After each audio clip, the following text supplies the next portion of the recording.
नगरी नहीं सी ये बिल वापस हो जाएंगे कि किसानों का दर्द खत्म हो जाएगा, मिट जाएगा? नहीं होना।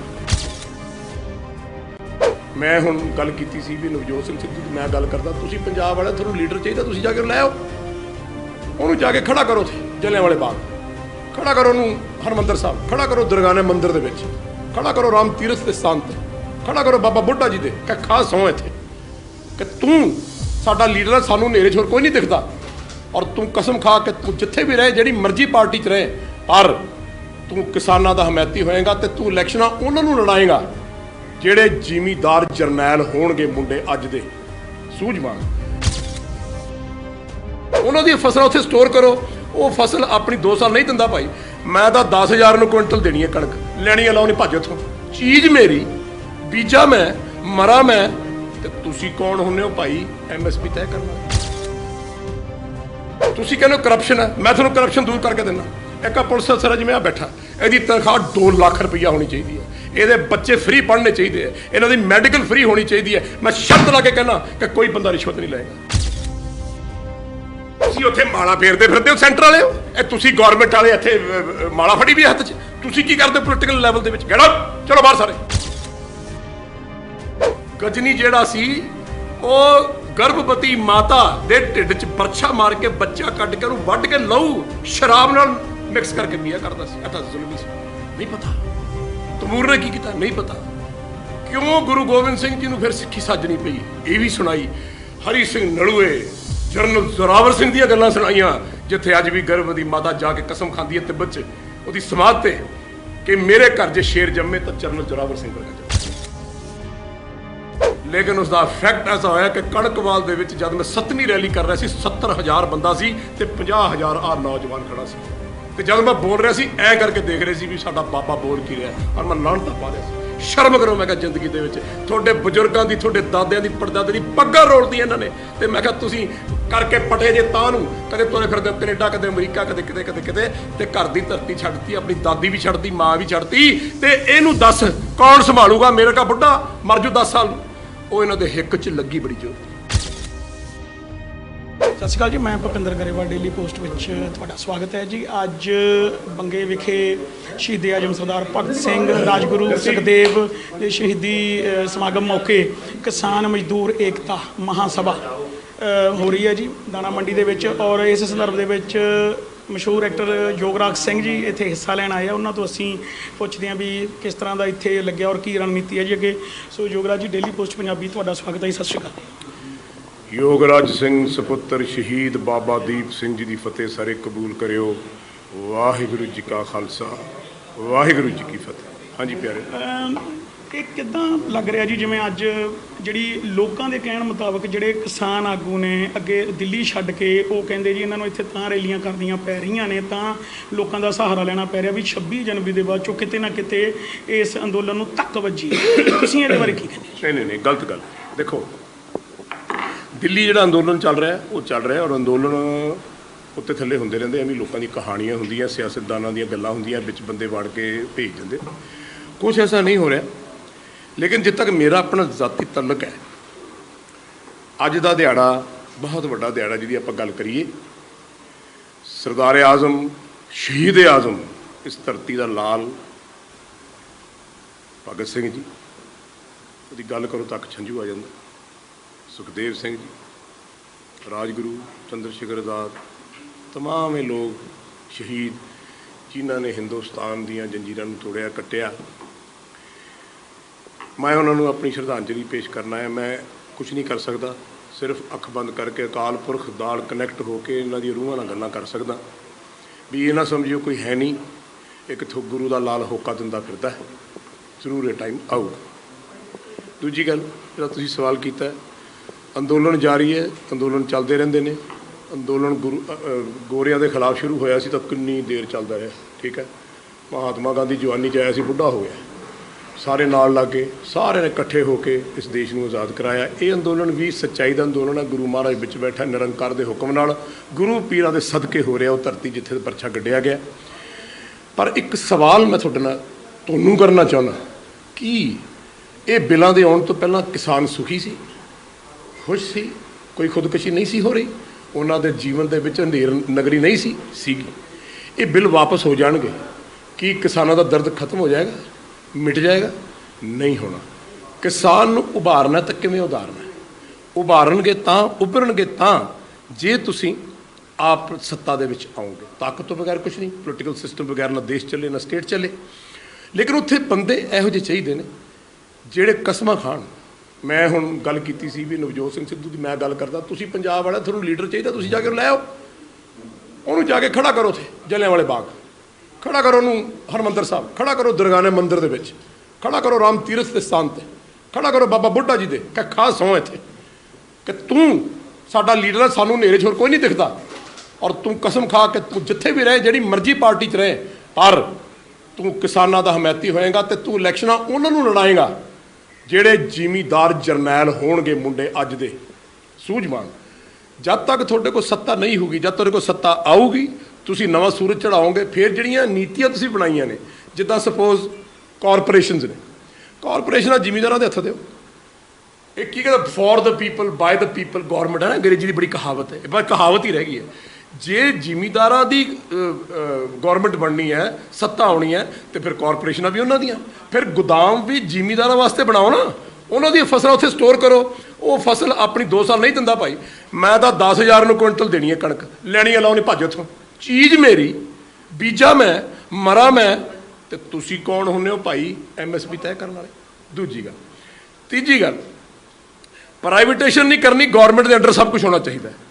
ਤੁਸੀਂ ਕਹੋ ਜੀ ਅਸੀਂ ਸਬਜ਼ੀਆਂ ਬੀਜੋ, ਫਰੂਟ ਲਾਓ, ਕੀ ਗੱਲ ਜ਼ਿਮੀਂਦਾਰਾਂ ਦੀ ਸਬਜ਼ੀ ਨਹੀਂ ਜਾ ਸਕਦੀ? ਦੁਬਈ, ਆਬੂ ਧਾਬੀ, ਸ਼ਾਰਜਾਹ ਰੋਜ਼ 500-500 ਜਹਾਜ਼ ਨਿਕਲਦਾ। ਔਰ ਇਹ ਸਟੇਟ ਦਾ ਮਾਮਲਾ ਹੈ, ਸੰਵਿਧਾਨ ਦੇ ਵਿੱਚ ਲਿਖਿਆ ਸਟੇਟ ਦੇ ਵਿੱਚ ਦਖਲ ਅੰਦਾਜ਼ੀ ਸਰਕਾਰ ਦੀ ਨਹੀਂ ਹੋਣੀ ਚਾਹੀਦੀ। ਮੈਂ ਠੀਕ ਹੈ ਨਾ? ਤੁਸੀਂ ਜ਼ਿਮੀਂਦਾਰਾਂ ਨੂੰ ਕਹੋ ਇੱਕ ਤੂੰ ਸਬਜ਼ੀਆਂ ਲਾਉਣੀਆਂ, ਤੂੰ ਨਾਲ ਕਿੰਨੂ ਦੇ ਬਾਗ ਵੀ ਲਾਉਣੇ ਆ, ਤੂੰ ਕਣਕ ਵੀ ਬੀਜਣੀ ਹੈ, ਤੇਰਾ ਸਟੋਰੇਜ ਤੇਰੀਆਂ ਕਾਰਪੋਰੇਸ਼ਨ ਤੂੰ ਕਰੇਗਾ। ਇੱਕ ਗੋਭੀ ਦਾ ਫੁੱਲ $1 ਦਾ ਵਿਕਦਾ, ਕਿੰਨੇ ਪੈਸੇ ਬਣ ਗਏ? 80 ਰੁਪਏ। 30 ਰੁਪਏ ਗੌਰਮੈਂਟ ਟੈਕਸ ਲੈ ਲਵੇ, 50 ਰੁਪਏ ਜ਼ਿਮੀਂਦਾਰ ਨੂੰ ਦੇ ਦੇਵੇ। 1 ਸਾਲ ਦੇ ਵਿੱਚ ਜ਼ਿਮੀਂਦਾਰ ਕੋਲ ਕੋਠੀ ਵੀ, ਗੱਡੀ ਵੀ, ਤੇ ਹੋ ਸਕਦਾ 2 ਕਿੱਲੇ ਦੇ ਨਾਲ 4 ਕਿੱਲੇ ਹੋਰ ਖਰੀਦ ਲੇ। ਇਹ ਤਾਂ ਤੁਸੀਂ ਕਰਨ ਨੂੰ ਤਿਆਰ ਨਹੀਂ। ਅਫਸਰਾਂ ਦੀ ਤੁਸੀਂ ਤਨਖਾਹਾਂ ਵਧਾਉਣ ਨੂੰ ਤਿਆਰ ਨਹੀਂ।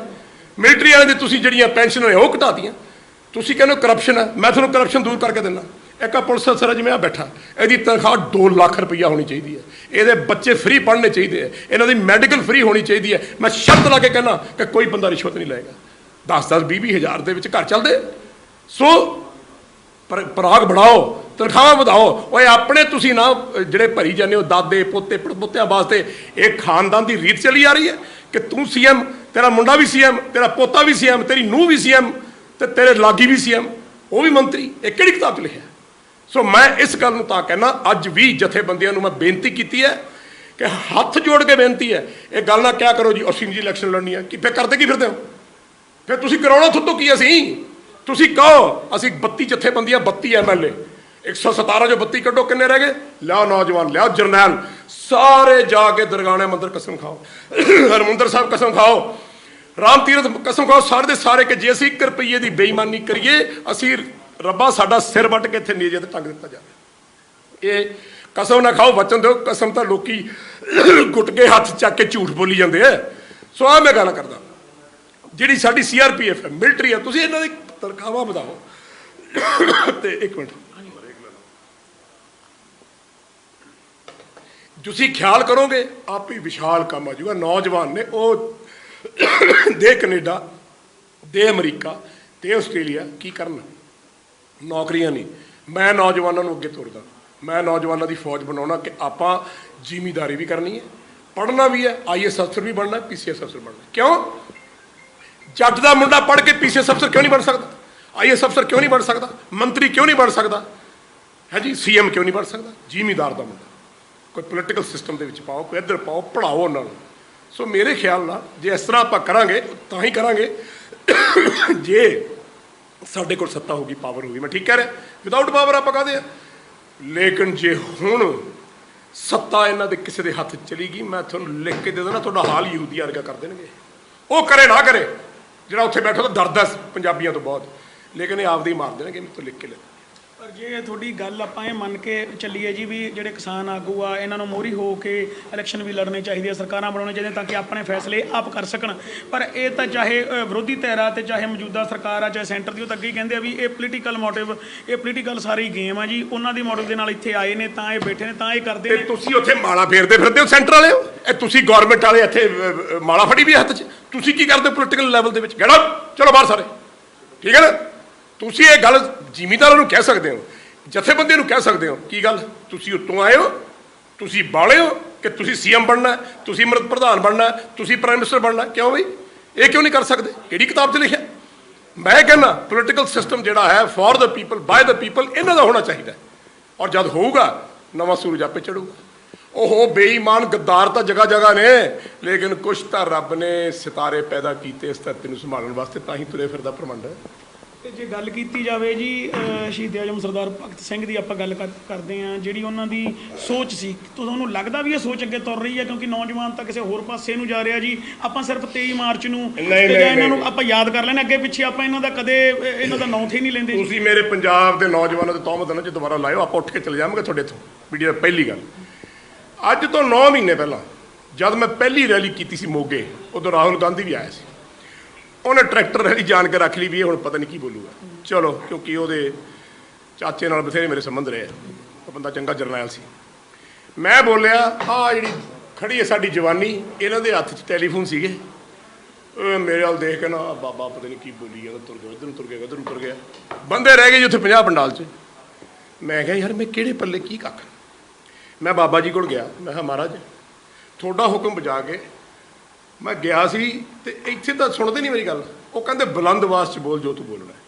ਮੇਰੇ ਸੋਝੀ ਪਾਈ ਰੱਬ ਨੇ ਵੀ ਇਹਨਾਂ ਬੱਚਿਆਂ ਨੂੰ ਇਤਿਹਾਸ ਦਾ ਨਹੀਂ ਪਤਾ, ਇਹਨਾਂ ਨੂੰ ਆਪਣੇ ਬਾਬੇ ਪੜਦਾਦੇ ਦਾ ਨਹੀਂ ਪਤਾ, ਪੀਰ ਪੈਗੰਬਰਾਂ ਦਾ ਨਹੀਂ ਪਤਾ, ਗੁਰੂਆਂ ਦਾ ਨਹੀਂ ਪਤਾ, ਇਹਨਾਂ ਨੂੰ ਗੀਤਾ ਦਾ ਨਹੀਂ ਪਤਾ, ਇਹਨਾਂ ਨੂੰ ਗ੍ਰੰਥ ਸਾਹਿਬ ਦਾ ਨਹੀਂ ਪਤਾ, ਇਹਨਾਂ ਨੂੰ ਰਮਾਇਣ ਦਾ ਨਹੀਂ ਪਤਾ, ਇਹਨਾਂ ਨੂੰ ਬਾਈਬਲ ਦਾ ਨਹੀਂ ਪਤਾ। ਪੜ੍ਹਾ। ਮੈਂ ਪੜ੍ਹਾਉਣਾ ਸ਼ੁਰੂ ਕੀਤਾ। ਉਹ ਤੈਮੂਰ, ਗਜਨੀ, ਬਾਬਰ, ਹਮਾਯੂੰ ਕੀ ਕਰਦਾ ਸੀ। ਗਜਨੀ ਜਿਹੜਾ ਸੀ ਉਹ ਗਰਭਵਤੀ ਮਾਤਾ ਦੇ ਢਿੱਡ 'ਚ ਬਰਛਾ ਮਾਰ ਕੇ ਬੱਚਾ ਕੱਢ ਕੇ ਉਹਨੂੰ ਵੱਢ ਕੇ ਲਹੂ ਸ਼ਰਾਬ ਨਾਲ ਮਿਕਸ ਕਰਕੇ ਪੀਆ ਕਰਦਾ ਸੀ। ਇਹ ਤਾਂ ਜ਼ੁਲਮੀ ਸੀ, ਨਹੀਂ ਪਤਾ। ਤੈਮੂਰ ਨੇ ਕੀ ਕੀਤਾ, ਨਹੀਂ ਪਤਾ। ਕਿਉਂ ਗੁਰੂ ਗੋਬਿੰਦ ਸਿੰਘ ਜੀ ਨੂੰ ਫਿਰ ਸਿੱਖੀ ਸਾਜਣੀ ਪਈ, ਇਹ ਵੀ ਸੁਣਾਈ। ਹਰੀ ਸਿੰਘ ਨਲੂਏ, ਜਨਰਲ ਜ਼ੋਰਾਵਰ ਸਿੰਘ ਦੀਆਂ ਗੱਲਾਂ ਸੁਣਾਈਆਂ, ਜਿੱਥੇ ਅੱਜ ਵੀ ਗਰਭਵਤੀ ਮਾਤਾ ਜਾ ਕੇ ਕਸਮ ਖਾਂਦੀ ਹੈ ਤਿੱਬਤ 'ਚ ਉਹਦੀ ਸਮਾਧ ਤੇ ਕਿ ਮੇਰੇ ਘਰ ਜੇ ਸ਼ੇਰ ਜੰਮੇ ਤਾਂ ਜਨਰਲ ਜ਼ੋਰਾਵਰ ਸਿੰਘ ਵਰਗਾ ਜੰਮੇ। ਇਹ ਕਹਾਣੀਆਂ ਨੂੰ ਸੁਣਾਈਆਂ।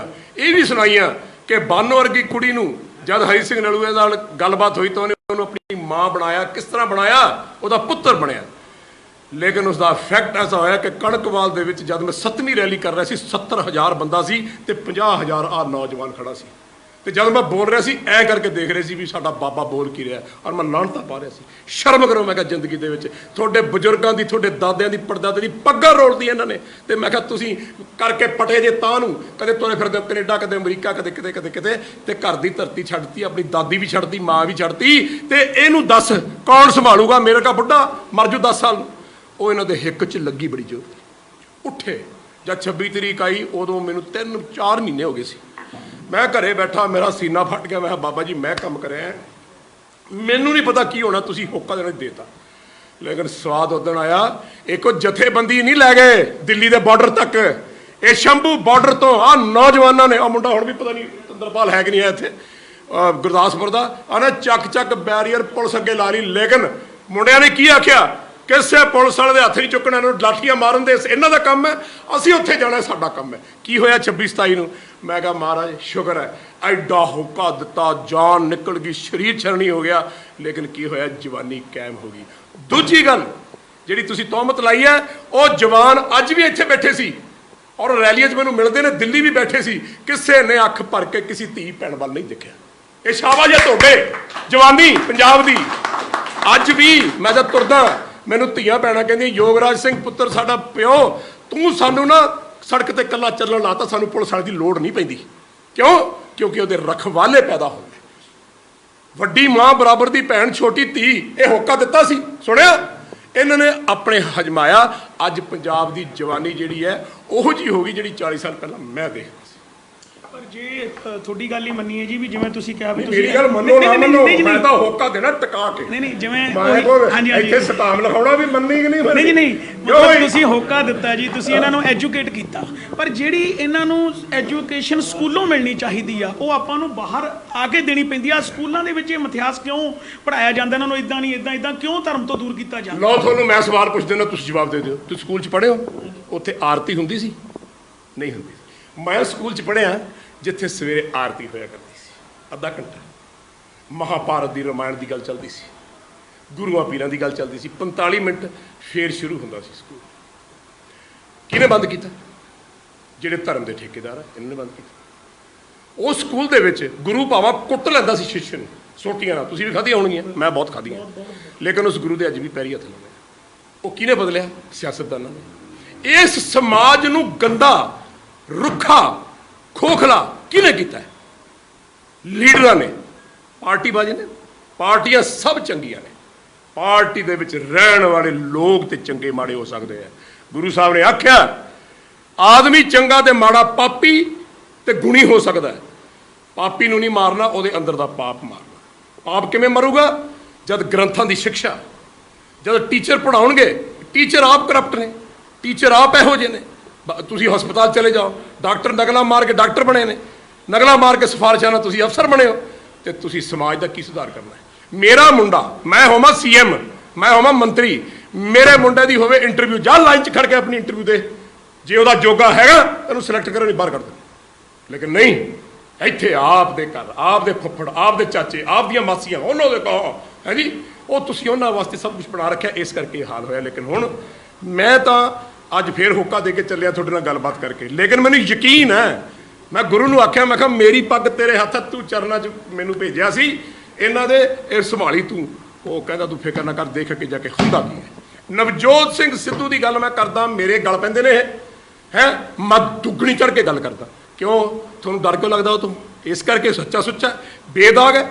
ਮੈਂ ਪੰਜਾਬ ਵਾਲਿਆਂ ਨੂੰ ਕਹਿਣਾ, ਹੋਕਾ ਦੇ ਕੇ, ਜੇ ਸਿੱਧੂ ਤੁਹਾਡਾ ਜਾਓ ਜਾ ਕੇ ਕੱਢ ਕੇ ਲਿਆਓ ਉਹਨੂੰ, ਜਾਓ 10-20 ਲੱਖ ਰੁਪਏ ਬੰਦਾ ਤੇ ਉੱਥੇ ਇਕੱਠਾ ਕਰੋ, ਨਹੀਂ ਤੁਰਦਾ ਚੱਕ ਕੇ ਗੱਡੀ ਸਿੱਟ ਲਓ, ਲੈ ਜਾਓ ਹਰਮੰਦਰ ਸਾਹਿਬ ਤੇ ਖੜਾ ਹੋਇਆ ਇੱਥੇ। ਗੁਰੂ ਦਾ ਹੁਕਮ ਹੈ, ਜ਼ਰੂਰ ਕਰੂਗਾ। ਉਹ ਸੰਸਕਾਰੀ ਪੁੱਤ ਹੈ, ਮੈਂ ਜਾਣਦਾ। ਲੇਕਿਨ ਮੈਂ ਅੱਜ ਤੋਂ ਬਾਅਦ ਕਹਿਣਾ ਨਹੀਂ, ਮੈਂ ਅਖੀਰਲੀ ਮੇਰੀ ਇਹ ਦੌਰ ਹੈ, ਮੈਂ ਗੱਲ ਖਤਮ ਕਰਤੀ। ਹੁਣ ਪੰਜਾਬੀ ਜਨ, ਨੌਜਵਾਨ ਜਨ ਵੀ ਉਹਨੂੰ ਨਵਜੋਤ ਸਿੰਘ ਸਿੱਧੂ ਚਾਹੀਦਾ ਕਿ ਨਹੀਂ ਚਾਹੀਦਾ?